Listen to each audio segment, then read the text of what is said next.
네, 우리 지난 시간까지 우리 계시록 1장 10절에서 20절까지 마지막 절까지 말씀 나눴죠. 예수님은 사망과 음부의 열쇠를 가지셨다 이렇게 말씀드렸죠. 사망과 음부의 열쇠를 가지셨다는 것은 우리를 죄와 사망에서 건지실 수 있다는 것을 의미합니다. 예수님께서 어떻게 이 열쇠를 가지실 수 있다고 말씀드렸죠? 그것은 예수님께서 십자가에서 죽으셨기 때문에 가지실 수 있었다라고 말씀드렸죠. 죽음을 경험하고 죽음에서 다시 살아나셔서 부활하심으로 이 죽음을 이기셨기 때문에 예수님은 사망과 음부의 열쇠를 가지실 수 있었다고 말씀드렸습니다. 여러분, 죽음을 이기고 넘어선 사람만이 죽음을 이기는 열쇠를 가질 수 있는 것입니다. 열쇠를 가졌다는 것은 권세를 가졌다는 거죠. 이것이 하늘의 중요한 법칙이라고 말씀드렸습니다. 내가 이기지 못한 것, 극복하지 못한 것은 절대로 그것에 대한 이 권세를 가질 수 없다라고 말씀드렸죠. 이기고 극복한 것만이 그것에 대한 열쇠를 가질 수 있고 권세를 가질 수 있습니다. 예수님은 여러분 우리의 모델이십니다. 그렇죠? 그러므로 우리도 예수님처럼 권세와 열쇠를 가지려면 예수님처럼 죽기까지 사랑하고 죽기까지 순종하는 마음이 필요하다라고 말씀드렸습니다. 우리가 하나님의 뜻 안에서 우리 하나님의 뜻대로 죽는 모든 것들에 대한 열쇠를 우리는 가지게 될 줄로 믿습니다. 물질에 대한 것도 마찬가지고 이 땅을 회복에 대한 것도 마찬가지예요. 그래서 오늘 예수님과 같이 온전히 죽을 때 우리는 온전히 다시 부활해서 살게 될 줄로 믿습니다. 그 다음에 우리 지난 시간에 인자 같은 이에 대해서 좀 말씀드렸죠. 인자 같은 이라는 뜻은 사람의 모습과 같다라는 의미를 가지고 있습니다. 하늘에 가서 여러분, 하늘에 물론 이제 뭐 허다한 증인들도 있지만 하늘에 하늘에 있는 보좌에 가까이 있는 이 모든 그 생물들의 모습들을 보면 우리가 상상할 수 없는 신비스러운 모습을 가지고 있다고 말씀드렸죠. 아마 보시면 깜짝 놀라실 거예요. 근데 천상에서 유일하게 사람의 모습을 하고 계신 분이 계시죠. 누구죠? 바로 예수님. 그래서 예수님은 인자 같은 분이시다라고 이렇게 말씀드렸죠. 예수님이 왜 인자 같은 사람의 모습을 하고 계시다고 말씀드렸습니까? 그것은 인간들을 구원하시기 위해서 천상의 아름다운 모습이 아니라, 그렇죠? 이 땅에 인간의 모습으로 이 땅에 오시기 위해서 그렇게 인간의 모습을 하고 계신 거죠.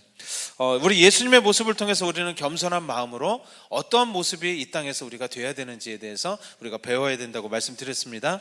우리도 여러분 겸손한 모습으로 낮아져서 세상을 등지면서 내가 세상보다 높아 라고 우리가 교만하게 살아가는 것이 아니라 세상 속으로 들어가서 어둠의 빛을 비추는 것이 우리의 부르심이다 라고 말씀드렸습니다. 우리가 예수님을 닮아간다는 것은 이 땅에서 어떻게 하나님의 사랑을 나타낼지를 늘 고민하면서 살아가야 된다 하는 것을 의미한다고 말씀드렸죠. 예수님께서 죽기까지 순종하시고 또 죽기까지 사랑하셔서 사망과 음부의 열쇠를 가지셨던 것처럼 저와 여러분들도 이 땅의 사람들에게 구원과 회복을 줄 수 있는 그런 통로가 될 수 있기를 주님의 이름으로 간절히 축원합니다. 우리 지난 시간에 지붕을 뚫고 그저 이 중풍병자를 예수님께로 인도하는 그 친구들의 역할이 바로 우리의 모습이다라고 말씀드렸습니다. 자, 오늘부터는 계시록 1장을 이제 마치고 2장을 이제 시작합니다. 우리 계시록 2장 1절부터 7절까지 내용을 오늘 나누겠는데요. 여러분 혹시 책을 가지시면 제5가에 해당되는 내용이 되겠습니다. 자, 2장부터는 요한에게 기록해서 7교회에 보내라고 하는 편지의 내용이 기록되어 있습니다. 7개 각 교회에 보내는 편지의 내용이 이제 2장부터 기록되어 있는데요. 우리 앞에서 좀 말씀드린 적이 있죠. 7교회는 이때 당시에 있었던 실제 교회를 의미하지만 또 과거와 현재와 미래에 이 땅에 존재하는 모든 교회들을 또한 상징적으로 나타내주고 있다라고 말씀드렸죠. 여러분 책을 보시면 각 교회별로 어떤 시대를 의미하고 있는지를 그 교회들이 제가 기록해 놓았습니다. 여러분 참고해 보시면 좋을 것 같고요. 먼저 내용을 나누기 전에 7교회에 보내는 편지의 내용들이 어떤 특별한 그 법칙을 가지고 있어요. 일정한 그 구성의 특징을 가지고 있는데 총 6개의 내용으로 구성이 되어 있습니다. 책에도 기록되어 있는데 물론 어떤 교회는 책망이 없는 교회가 있고 어떤 교회는 칭찬만 있는 교회가 있고, 그렇죠?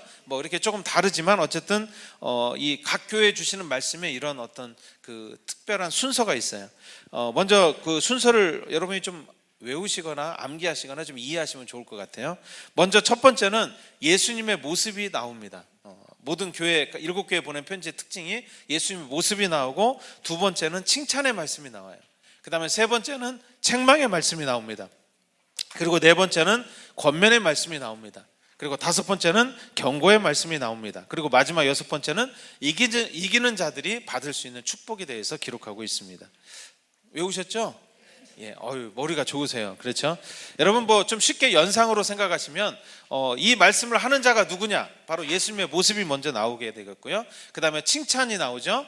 그 다음에 책망이 할 것이 있으면 책망이 나옵니다. 그리고 나서 이 책망한 것을 고치라라고 권면이 나오죠. 그래도 안 고쳐 경고하시죠. 예, 그리고 고치는 자들에게 주시는, 이기는 자들에게 주시는 축복이 이렇게 기록되어 있습니다. 아마 이렇게 연상하시면 좀 쉽게 이해가 될 거예요. 자, 먼저 오늘 본문 1절 말씀을 같이 읽어보겠습니다. 앞에 있습니다. 시작. 에베소 교회의 사자에게 편지하라. 오른손에 있는 7별을 붙잡고 7 금촛대 사이를 거니시는 이가 이르시되. 예, 우리 그 7개에 보낸 편지에 어떤 그 패턴이 있다고 그랬죠. 첫 번째 어떤 게 나온다고 그랬어요? 예수님의 모습. 먼저 에베소 교회에 나타나기 원하시는 예수님의 모습이 기록되어 있습니다. 자, 어떤 모습입니까? 1절을 한번 자세히 보십시오. 먼저 오른손에 7별을 붙잡고 계시는 예수님의 모습이 나옵니다. 그렇죠? 이전에 여러분 7별은 7교회의 사자를 의미한다고 말씀드렸죠. 7교회 사자는 그 목회자나 사역자를 의미한다고 말씀드렸습니다. 또 여러분 잘 아시다시피 오른손은 예수님의 권세 있는 능력의 손을 의미합니다. 그래서 오른손으로 붙잡고 계시다는 의미는 우리를 안전하고 또 그렇죠, 악으로부터 보호하시는 그런 손을 의미한다고 볼 수 있습니다. 또 붙잡고라는 말의 원어적인 의미는요, 굉장히 움켜잡았다 이런 뜻도 있지만 권력을 행사하고 있다라는 의미를 가지고 있습니다. 즉 소유권이 누구에게 있다는 거예요.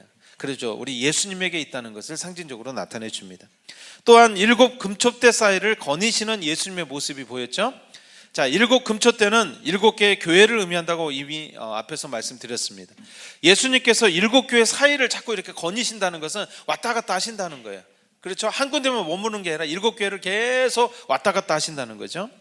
이 거니신다는 말은 계속 관심을 가지시고 보살피시고 떠나지 않고 함께하고 계신다는 것을 의미하고 있습니다. 또 앞에 붙잡고 거니시고라는 그 단어의 원어를 보시면요, 모두 현재 분사로 되어 있습니다. 학교 다닐 때도 내가 분사 때문에 힘들었는데 또 교회 와서까지 이래야 되나 이러신 분이 있는지 모르겠는데, 이 현재 분사가 어떤 뜻입니까? 과거에 잠깐 붙잡고 거니시는 것이 아니라 과거로부터 지금까지 또 지속적으로 반복적으로 붙잡고 거니시고 계시다라는 것을 나타내 주고 있습니다. 지금도 붙잡고 계시죠? 지금도 거니시고 계신다, 이런 의미를 가지고 있어요. 여러분, 예수님은 왜 이 에베소 교회에 이런 모습으로 나타나셨을까요? 여러분, 이제 앞으로 살펴보겠습니다만 각 교회에 예수님의 모습, 나타나는 모습이 좀 다르거든요. 왜 이런 모습이 나타났을까? 여러분, 이때 당시 에베소는 아시아에서 첫째가는 가장 큰 도시였습니다. 그래서 로마 사람들은 에베소를 아시아의 빛이다라고 하는 그 별명까지 붙여주었습니다. 그래서 에베소는 정치, 경제, 교통, 무역, 문화의 중심지가 바로 이 에베소라고 하는 도시였습니다. 사방에서 여행자들이 이 도시로 모여들고 또 상품이 여러분 뭐예요? 이렇게 무역하고 막 왔다 갔다 하니까 상품이 많이 오겠죠. 그래서 외국의 상품들이 들어오기 때문에 무역이 많이 발전해서 이 중간 이 차액을 또 많이 남겼던 도시예요. 그래서 부유하고 굉장히 크게 번성했던 도시가 바로 에베소라고 하는 도시입니다. 또한 이 도시에는 아데미라고 하는 이 우상을 섬기는 신전이 있었는데, 이 아데미는 그리스 신화에 나오는 제우스의 딸이에요. 그래서 풍요의 신을 상징적으로 나타내 줍니다. 기록에 의하면 에베소에 세워진 이 아데미 신전이요, 이 세계 7대 불가사리에 들었던 그 건물이 있대요.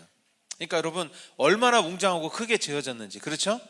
여러분 피라미드 가보셨는지 모르겠지만 가보시면 어떻게 이 시대에 이걸 지었을까? 그렇죠? 예, 안 가보신 분들은, 그래서 피라미드 사진 찍으려면 차 타고 멀리 나와야 돼. 그래야 그 피라미드를 배경으로 내 뒤에다 피라미드를 놓고 사진을 찍을 수가 있거든요. 그러니까 피라미드도 여러분 불가사리한 건물 중에 하나잖아요. 이때 당시 아데미 신전도 이 불가사리의 중에 하나였다는 거예요. 그만큼 굉장히 웅장하고 컸다는 거죠. 또 이곳에 로마 황제를 숭배하던 신전까지 많이 있게 됨으로 인해서 이때 당시 에베소는 극도로 굉장히 세속화되었고 또 우상 숭배에 깊이 물든 그런 타락한 도시였다고 볼 수 있습니다. 이러한 곳에 여러분 교회가 세워졌다. 이 교회는 어떨까요, 여러분? 예, 너무도 힘든 그리고 어려운 그런 시즌을 보냈을 것입니다. 로마 황제 숭배를 강조하던 로마회에서 우리 여러분 기독교인들은 어때요? 우리 신은 오로지 우리 하나님 한 분만 믿잖아요. 유일신 사상이잖아요. 그러니까 로마 황제를 신으로 모시라고 하면 그걸 여러분 하지 않죠. 그래서 이 로마에서 그죠? 에베소 교인들이 잡혀가고 고문을 당하고 그죠? 이제 순교를 하는 죽게 되는 그런 어려움들을 감당하게 되었습니다. 그래서 수많은 성도들이 두려움으로 인해서 믿음을 버리는 사람도 참 많이 있었고 교회를 떠나는 사람이 참 많이 있었습니다. 그러니까 에베소 교회가 참 어땠을까요, 여러분? 이번 주에 나왔는데 오늘은 누가 갔을까? 우리 옛날에 제가 이제 학창 시절에 막 데모할 때 보면 경찰에 잡혀간 걸 달려갔다 그러거든요. 오늘은 누가 달려갔나 뭐 이런 거 이렇게 계산해 보거든요. 그러니까 여러분들 교회에 나오면 누가 안 보이면 어느 집사가 안 보이면 그 집사가 잡혀서 순교했든지 아니면 또 교회를 떠났구나 이렇게 보게 되는 거예요. 그러면 여러분 떠난 사람은 괜찮은데 이 남아 있는 사람이 어땠을까요? 그렇죠. 많이 힘들었겠죠. 그리고 눈치를 보겠죠. 나는 언제 가야 되나. 그렇죠? 예, 목사님 눈치도 보이고 뭐 그랬겠죠. 그러니까 참 이 에베소 교회가 교회를 유지하는 것도 힘들고 믿음 생활하는 것도 참 힘든 상태에 있었다는 것을 알 수가 있습니다. 또 내부적으로는요, 그럴듯한 거짓된 사상과 또 현란한 말솜씨로 미혹하는 이단들로 인해서 이 교회가 또한 몸살을 앓았습니다. 에베소 교회는 밖으로는 로마의 탄압과 핍박이 있었고 또 안으로는 이단의 미혹으로 인해서 너무도 큰 고통과 진통을 앓고 있는 그런 교회였습니다. 이러한 이단과의 치열한 싸움으로 지쳐 쓰러지기 직전인 이 말씀의 사역자들을 결코 놓치지 않으시고 끝까지 붙잡고 계시는 예수님의 오른손을 보았을 때 이 사역자들이 어떤 마음이 들었을까요? 얼마나 큰 힘이 되었겠어요. 그렇죠? 예, 정말 목회하기도 힘들고 또 말씀을 전하기도 힘든 그런 상황에서 예수님이 나와 함께 하시다, 예수님이 나를 오른손으로 붙들고 계신다, 이런 모습을 보았을 때 얼마나 큰 위로를 얻었겠느냐라는 것입니다. 또 로마의 핍박으로 인해서 무너질 것만 같은 에베소 교회를 떠나지 않으시고 오늘도 거니시고 계시는 그 예수님을 보았을 때 성도들은 얼마나 큰 위로와 힘을 얻었을까요? 함께 하시고 포기하지 않으시는 예수님의 이러한 모습이 에베소 교회에 너무도 큰 위로와 힘이 되었을 것입니다. 그래서 시대적으로 에베소 교회는 로마로부터 많은 핍박을 받고 이단에 시달렸던 초대교회의 시대를 상징적으로 나타내 줍니다. 에베소 교회에 나타나신 예수님의 모습을 통해서 우리는 무엇을 깨달을 수 있습니까? 교회의 머리는 사람이 아닌 예수님이라는 것을 알 수 있습니다.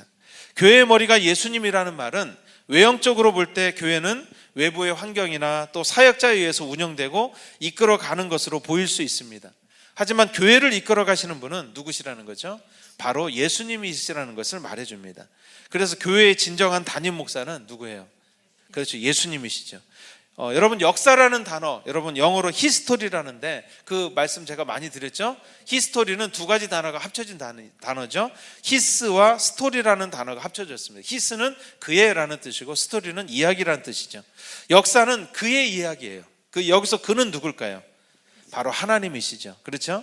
그래서 여러분 인간적인 눈으로 볼 때 역사는 인간들에 의해서 막 좌지우지 되는 것 같아요. 막 열방과 막 이런 그죠? 이렇게 막 움직이는 것 같지만 사실은 하나님 중심으로 하나님의 뜻대로 이 역사는 움직여지고 쓰여지고 있다고 하는 것입니다. 한 나라의 왕도 대통령도 하나님의 큰 그림대로 세워집니다. 나라가 망하는 것은 악한 왕이나 대통령 때문이 아니라는 것을 우리는 압니다. 백성들이 하나님을 떠났기 때문에 그 나라는 망하게 되는 것입니다. 하나님을 잃어버렸기에 악한 대통령이 세워지게 되는 거고 하나님을 잃어버렸기 때문에 나라의 주권을 빼앗기게 되는 것입니다. 이스라엘 역사는 이것을 우리에게 분명히 증명해 주었습니다. 여러분 언제 이스라엘이 그 주변 강대국들에게 침략을 당하고 지배를 당했죠? 그렇죠. 백성들이 하나님을 잃어버리고 우상을 섬기게 되었을 때였습니다.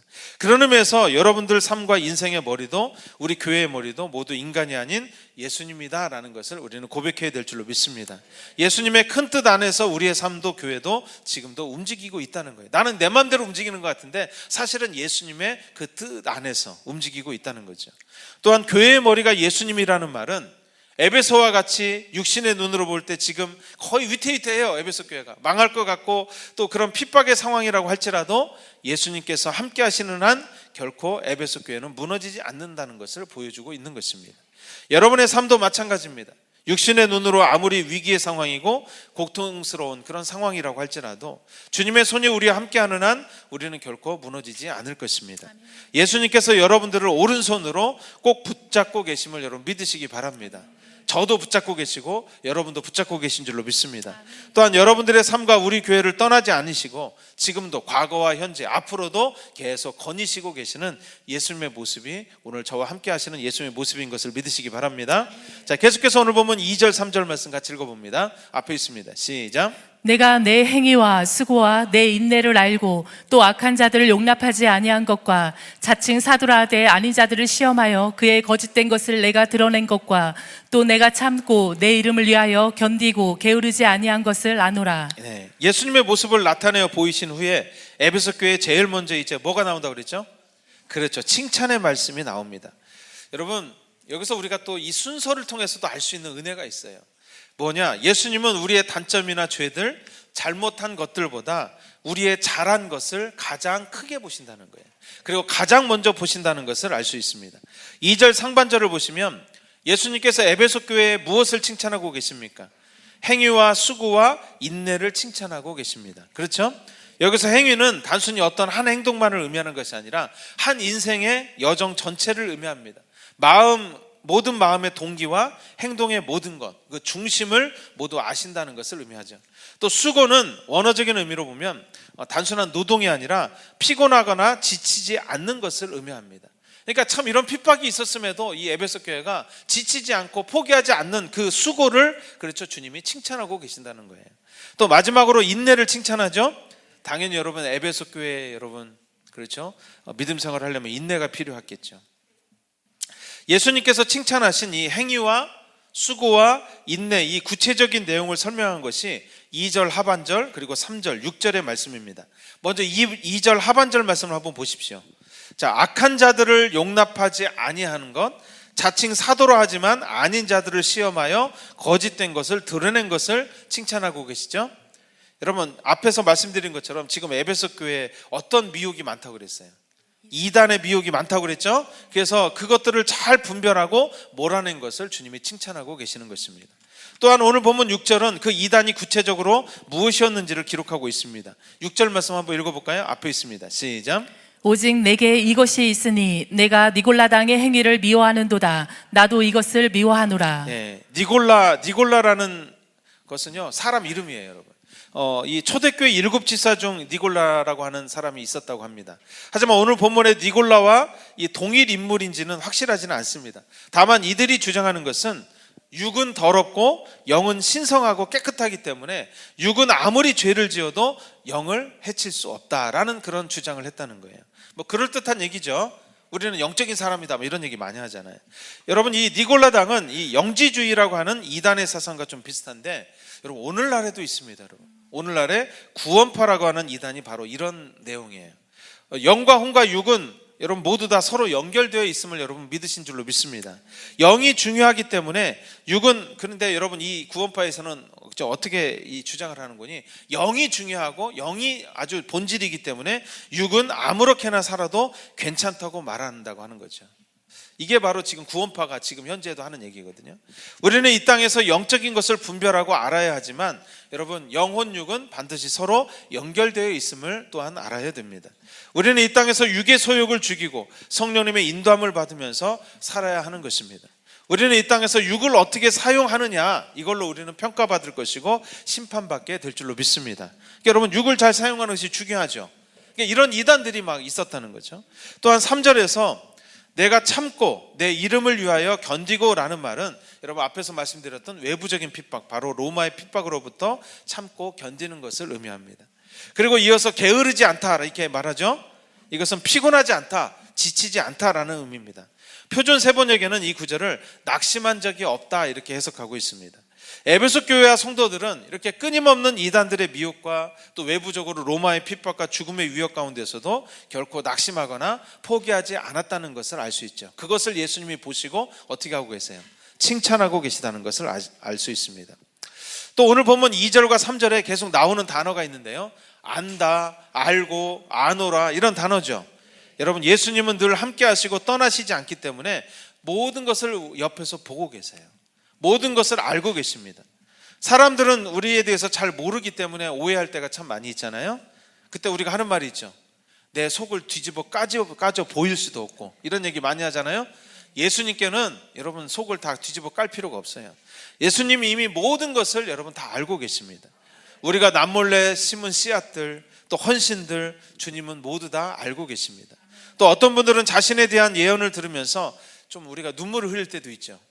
왜 그래요? 예언의 말 중에서 나만 아는 사실을 우리 주님이 알고 계신다는 것을 나도 그때 확증하는 거죠.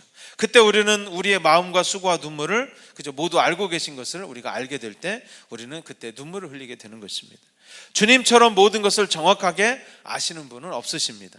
여러분, 주님께서 모든 것을, 여러분의 모든 것을 다 알고 있다는 사실이 여러분들에게 큰 위로가 되기를 원합니다. 예. 자, 계속해서 오늘 보면 4절 말씀 같이 읽어봅니다. 앞에 있습니다. 시작.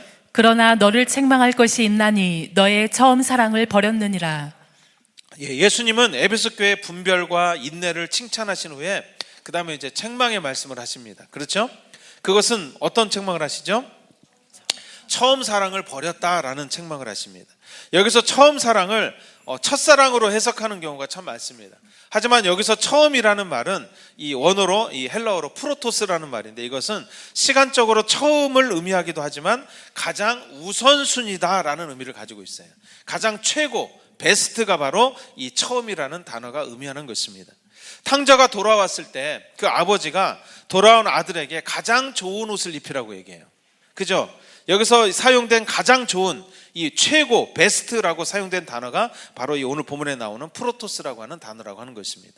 성경에 보면 여러분 크게 두 가지의 사랑을 우리가 발견할 수 있습니다. 수직적인 사랑과 그 다음에 수평적인 사랑이 있죠. 누가복음 10장 27절 말씀 같이 읽어봅니다. 앞에 있습니다. 시작. 대답하여 이르되 내 마음을 다하며 목숨을 다하며 힘을 다하며 뜻을 다하여 주 너의 하나님을 사랑하고 또한 내 이웃을 내 자신같이 사랑하라 하였나이다. 네, 수직적인 사랑은 내 마음과 목숨, 힘과 뜻을 다하여 누굴 사랑하는 거죠? 주 너의 하나님을 사랑하라는 하나님의 사랑을 의미합니다. 또 수평적인 사랑은 내 이웃을 내 몸과 같이 사랑하라라는 이웃에 대한 사랑을 의미합니다. 사실 이 두 가지 사랑은요, 편의상 이렇게 구분하는 것이지 따로따로 할 수가 없어요. 서로 연결되어 있습니다. 가장 최고의 우선순위인 하나님에 대한 사랑이 우리 안에 있게 되면 자연적으로 우리는 이웃을 사랑하게 됩니다. 하나님에 대한 사랑을 우리가 잃어버리게 되면 자연히 이웃에 대한 사랑도 잃어버리게 됩니다. 이해되세요? 에베소 교회가 처음 사랑, 즉 가장 처음으로 가져야 하고 우선적으로 가져야 하는 하나님의 사랑을 잃어버리게 되었고, 그 사랑에서 떠났다는 것은 형제와 이웃에 대한 사랑도 잃어버리게 되었다는 것을 의미합니다. 4절에 버렸다라는 표현이 나오죠. 근데 이것은 헬라 원어를 보면 보내다, 떠나다 이런 뜻을 가지고 있습니다. 그건 무슨 말이에요? 처음에는 에베소 교회와 성도들이 주님을 향한 사랑을 가지고 있었다는 거죠. 가지고 있었는데 시간이 지나면서 그 사랑에서 떠나게 되었고 그 사랑을 잃어버리게 되었다는 것을 의미하고 있습니다. 자, 오늘 본문을 통해서 우리는 무엇을 알 수 있습니까? 하나님을 향한 사랑은 한 번 받아서 되는 게 아니라는 거죠. 잃어버릴 수 있다는 거예요. 그래서 우리는 하나님의 사랑을 매일매일 지속적으로 나가서 채워야 되고 하나님과 사랑의 교제를 나눠야 된다는 것을 알 수 있습니다. 그렇지 않으면 시간이 지나면서 그 사랑을 잃어버릴 수 있고 그 사랑에서 우리가 멀어질 수 있다는 것을 보여주고 있습니다. 그러면 여러분, 모든 믿음 생활의 기초가 전체적으로 흔들리게 되는 것입니다. 모든 믿음 생활의 기초와 기본은 하나님과의 사랑, 바로 처음 사랑에서 시작되기 때문에 그렇습니다. 주님이 빠진 믿음 생활과 사랑은 나의 이기적인 목적과 욕심을 채우기 위한 믿음 생활과 사랑이 될 수밖에 없습니다. 하나님으로부터 사랑을 배우고 채워야만 우리가 그때 비로소 진정으로 하나님을 세상에 나타내고 이웃을 사랑할 수 있는 그런 열매를 나타낼 수 있는 것입니다. 그런 의미에서 아직 주님과의 만남, 처음 사랑이 없는 분들은 처음 사랑을 반드시 가져야 될 줄로 믿습니다. 또한 처음 사랑이 있긴 있었는데 영적인 권태기를 지나면서 그 사랑이 식어진 분들은 다시 그 사랑을 채워야 될 줄로 믿습니다. 왜냐하면 사랑이 우리에게 없으면 믿음 생활의 모든 기초가 무너져 버리기 때문에 그런 것입니다. 여러분 모두에게 처음 사랑이 회복되기를 주님의 이름으로 간절히 축원합니다. 자, 그러면 왜 에베소 교회는 이 처음 사랑을 잃어버리게 되었을까? 왜 잃어버렸을까요? 앞에서 에베소 교회는 이단들의 미혹이 있었다고 말씀드렸죠? 그러면 여러분, 교회에 누가 등록을 했어, 교회에 나왔어. 그럼 뭘 의심해야 돼요? 2단이지 3단이지를 구분해야죠. 끊임없는 이단들의 미혹이 있었던 이 에베소 교회는 이단인지 아닌지, 저 사람이 진짜인지 가짜인지를 계속해서 구분해야 됐습니다. 저 사람이 저 이단 사상에 물들었는지 안 물들었는지를 계속 살펴봐야 됐다는 거예요. 그렇죠. 우리 북한에 가면 뭐 서로 감시하잖아요. 예. 그러다 보니까 사람들을 평가하고 판단하게 되었습니다. 그래서 결국은 사랑을 잃어버리게 되었어요. 거룩을 추구하고 성령의 은사를 받은 사람들이 많이 저지르는 실수가 바로 다른 사람들을 평가하고 판단하는 것입니다. 성령님께서 분별의 은사를 주시는 것도 다른 사람의 허물을 보고 판단하라고 주시는 것이 아니죠. 주님의 마음으로, 주님의 사랑으로 그 사람들을 주님께로 인도할 수 있는 통로가 되라고 분별의 은사를 주시는 줄로 믿습니다. 그래서 저는 분별과 사랑이 항상 연합해야 되고 같이 가야 된다고 말씀드리고 싶습니다. 또한 에베소 교회가 처음 사랑을 잃어버린 것은 하나님과의 교제가 지속적으로 이루어지지 않았기 때문에 그런 것입니다. 에베소 교회 이단들의 공격들이 있었지만 또 뭐가 있었냐? 로마의 핍박이 끊임없이 있었죠. 그러니까 에베소 교회는 참 많이 이 교회를 다니는 게 그렇게 힘들지 않겠어요? 힘들죠. 그러다 보니까 하나님과의 교제가 소홀하게 되는 거예요. 지쳤기 때문에 하나님으로부터 공급되는 그래서 사랑을 잃어버리게 되었던 것입니다. 여러분 누가 어떤 책에도 그런 얘기 있고요. 바빠서 기도합니다. 우리는 어떻게 얘기해요? 바쁘니까 기도 못했어요. 우리는 바빠서 예배 못 나옵니다. 그러잖아요. 근데 어떤 분은 바쁘니까 기도합니다. 그죠? 예, 아멘이 한 분 정도 한 것 같아요. 우리는 바쁘고 힘들어도 이런 매일매일 지속적으로 주님께 나아가서 주님으로부터 사랑을 받고 채워 나가야 될 줄로 믿습니다. 그렇지 않으면 에베소 교회와 같이 사랑이 점점 우리 마음에서 식어지게 되는 거예요. 그래서 서로 판단하는 강팍한 마음만 우리 마음에 남게 된다는 것을 알 수 있습니다. 자, 계속해서 5절 말씀 같이 읽어볼까요? 앞에 있습니다. 시작. 그러므로 어디서 떨어졌는지를 생각하고 회개하여 처음 행위를 가지라. 만일 그리하지 아니하고 회개하지 아니하면 내가 내게 가서 내 촛대를 그 자리에서 옮기리라. 자, 5절 상반절에는 권면의 말씀이 기록되어 있습니다. 자, 예수님의 모습이 나타나죠. 그 다음에 두 번째로 어떤 말씀을 하시죠? 우리의 가장 크게 보시는 칭찬을 먼저 말씀하시죠. 그 다음에 책망할 것이 있으면 책망하시죠. 그 다음에 뭐예요? 그 책망할 것을 이렇게 바꾸라고 권면하시죠. 그래서 지금 권면의 말씀이 5절에 나오죠. 어디서 떨어졌는지를 생각하라 라고 말씀하십니다. 이 말은 왜 이렇게 되었는지 원인을 찾으라는 것입니다. 왜 이렇게 되었는지 인식하고 여러분 깨달으라는 말이죠. 제가 이런 말씀 참 많이 드렸어요. 깨닫는 것이 회개의 반이다. 자신의 모습을 인식하고 깨닫지 못하기 때문에 우리가 돌이키지 못하는 것입니다. 여기서 생각하고 라는 헬라어의 의미는요, 한 번만 생각하라는 게 아니에요. 지속적이고 반복적으로 계속 깨달으려고 노력하라는 의미를 가지고 있습니다. 한 번 잠깐 생각했다고 되는 것이 아니라 계속해서 반복해서 내 모습을 돌아보고 어디서 떨어졌는지를 우리가 점검해 보라고 하는 것입니다. 또한 이것은 반복의 의미가 있다는 것은 성령님께서 우리를 알게 하시고 깨닫게 하실 때까지 지속적으로 반복적으로 주님 앞에 나가야 된다는 것을 또한 말해주고 있습니다. 여러분, 깨닫는 것은 성령님께서 해주셔야 돼요. 그래서 우리가 포기하지 않고 계속 기도의 자리로 나아가야 될 줄로 믿습니다. 어디서 내가 이렇게 되었지? 왜 이렇게 내가 되었지? 어디서 떨어졌는지를 여러분이 계속 알 때까지 주님 앞에 나가야 된다는 거예요. 자, 그리고 이어서 마지막 어떤 말씀이 나오죠? 마지막이 아니죠. 5번째 경고의 말씀이 나옵니다. 자, 어떤 말씀이 나오죠? 만일 회개하지 아니하면 내 촛대를 그 자리에서 옮기리라, 이렇게 말씀하고 계시죠. 여러분, 예수님은 앞에서 7 촛대 사이를 거니시고 계신다고 그랬어요. 즉 교회를 살피시고 인도하시고 보호하신다고 말씀드렸습니다. 그런 의미에서 촛대를 옮긴다는 것은 이제 더 이상 주님의 보호하심과 인도하심을 받을 수 없는 자리로 이탈되게 된다라는 것을 의미하는 거예요. 또한 이 촛대를 옮긴다는 것은 성령님의 임재가 사라지게 된다는 것을 의미합니다. 여러분, 성령님은 우리 7 등대와 같다고 그랬죠? 앞에서 살펴봤죠. 7 등대는 빛이잖아요. 여러분, 어둠을 그저 밝히는 것이 빛인데 성령님이 이 교회에 떠나가게 되면 그 교회가 어두운 교회가 됩니다. 세상의 빛을 드러내지 못하는 교회가 됩니다. 그러면 교회는 늘 당을 짓게 되고 싸우게 되고 아픔과 상처만 가득하게 되는 교회로 전락하고 마는 것이죠. 어둠들이 역사하는 교회가 되는 것입니다.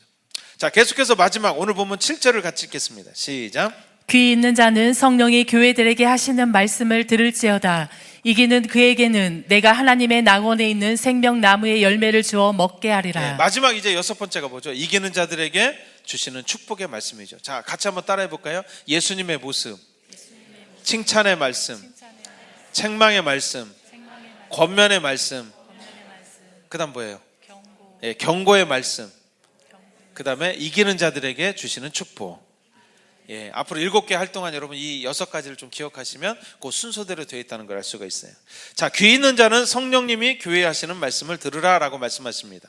오늘 저와 여러분들이 계속해서 말씀하시는 성령님의 음성을 여러분 들을 수 있고 깨달을 수 있는 은혜가 있기를 바랍니다. 여러분 그 시즌마다 하나님께서 주시는 말씀이 있어요. 그죠? 어떤 책을 하든 어떤 내용을 하든 심지어는 컨퍼런스 강사가 오든 똑같은 말씀을 주십니다. 왜요? 그 시즌에 여러분에게 듣기를 원하시는 주님의 마음이 있기 때문에 그렇습니다. 여러분에게 들을 귀 있는 은혜가 있기를 바랍니다. 자, 7절 하반절에 보시면 이기는 자에게 주시는 축복의 말씀이 있습니다. 여기서 이긴다는 표현 자체가 싸움을 전제로 하는 말입니다. 싸움이 있기 때문에 이기고 지는 것이 형성되게 되는 거죠. 이것은 빛과 어둠의 싸움이 계속 있다는 거죠. 어떤 것이 어둠을 이기는 것입니까? 여러분, 처음 사랑을 회복하는 것이 어둠을 이기는 것이라는 것을 알 수 있습니다. 우리 안에 사랑이 있을 때만이 우리 이 땅에서 이기는 자들이 될 수 있음을 의미하는 것입니다. 이기는 자들에게 무엇을 약속하십니까? 낙원에 있는 생명나무의 열매를 주어 먹게 하리라 이렇게 말씀하고 계십니다. 여러분, 이 생명나무는 우리 창세기에 보면 어디에 있었어요? 그렇죠. 에덴 동산에 있는 나무죠. 이 생명이라는 이름처럼 이 열매를 먹음으로 우리에게 영원히 살 수 있는, 영원히 산다는 게 뭐냐면 영생이죠. 영생나무를 의미하는 거죠. 결국 이것은 낙원이라는 것은 천국을 의미합니다. 즉 천국에 들어갈 수 있음을 상징적으로 의미하는 것을 알 수 있습니다. 주님은 우리가 하나님의 나라에 들어갈 수 있는 조건으로 여러분 처음 사랑을 찾으실 것입니다. 하나님을 향한 믿음도 하나님을 사랑할 때만이 가능한 것입니다. 우리 마태복음 7장 22절 23절 금요일에도 나눴는데요. 한번 읽어봅니다. 시작. 그날에 많은 사람이 나더러 이르되 주여 주여 우리가 주의 이름으로 선지자 노릇하며 주의 이름으로 귀신을 쫓아내며 주의 이름으로 많은 권능을 행하지 아니하였나이까 하리니 그때 내가 그들에게 밝히 말하되 내가 너희를 도무지 알지 못하니 불법을 행하는 자들아 내게서 떠나가라 하리라. 주님은 여러분 여기서 불법이라는 것은 바로 사랑이 없는 것을 얘기하는 거예요. 주님은 어떤 도덕적인 죄를 지어서 촛대를 옮기신다고 말씀하지 않으셨어요. 네가 이런 죄를 졌기 때문에 너의 촛대를 옮길 것이다 이렇게 말씀하지 않으셨습니다. 처음 사랑을 잃어버렸기 때문에 촛대를 옮기시겠다고 말씀하신 것입니다. 주님은 마지막에 우리에게서 은사나 사역을 찾으시지 않을 것입니다. 주님은 우리에게 처음 사랑을 찾으실 거예요. 오직 주님을 향한 처음 사랑을 이기는 사람들만이 오늘 본문에서 뭐라고 그랬죠? 생명나무의 과실을 먹고 영생을 얻게 될 것이다 이렇게 말씀하고 계십니다. 처음 사랑, 여러분 하나님을 향한 사랑이죠.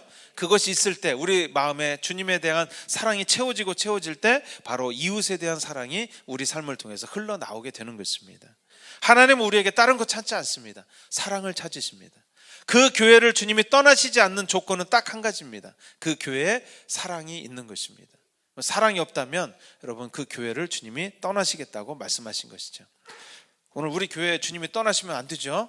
그렇죠. 이 별을 붙드시고 7 촛대 사이를 왔다 갔다 거니시는 예수님의 모습이 여러분 그 7 촛대에 우리 교회가 있어야 될 줄로 믿습니다. 또 오늘 저와 여러분이 있어야 될 줄로 믿습니다. 그래서 여러분 처음 사랑을 여러분이 꼭 다시 한번 여러분 마음을 점검하시고 가지시기를 바랍니다. 처음 사랑을 가지고 우리가 이기는 자들이 될 때 오늘 우리가 이 낙원에 있는 생명나무를 먹는 그런 이기는 자들이 될 수 있을 줄로 믿습니다. 그렇죠? 오늘 이 말씀 기억하시고 요즘 계속 사랑에 대한 메시지가 전파됐어요. 여러분 왜 내 마음에 사랑이 없어졌는지를 한번 돌아보시고 성령님께 나가서 한번 여러분 계속 구하시기 바랍니다. 여러분 마음에 주님의 사랑이 계속 채워져서 여러분 옆에서 누가 찌르기만 하면 뭐가 나와야 돼요? 예, 살짝 찌르면 사가 나와요. 사. 그리고 좀 깊게 찌르면 사랑 이게 나오는 거죠. 그렇죠? 그때 여러분 우리가 주님 앞에 갔을 때 할 말이 있는 거예요. 주님은 우리에게서 다른 거 원하지 않습니다. 여러분 사랑이 있었느냐 이걸 우리에게 물어보실 것입니다. 처음 사랑을 회복하는 오늘 저와 여러분이 되시기를 우리 교회 되기를 주님의 이름으로 간절히 축원합니다. 이렇게 기도하겠습니다.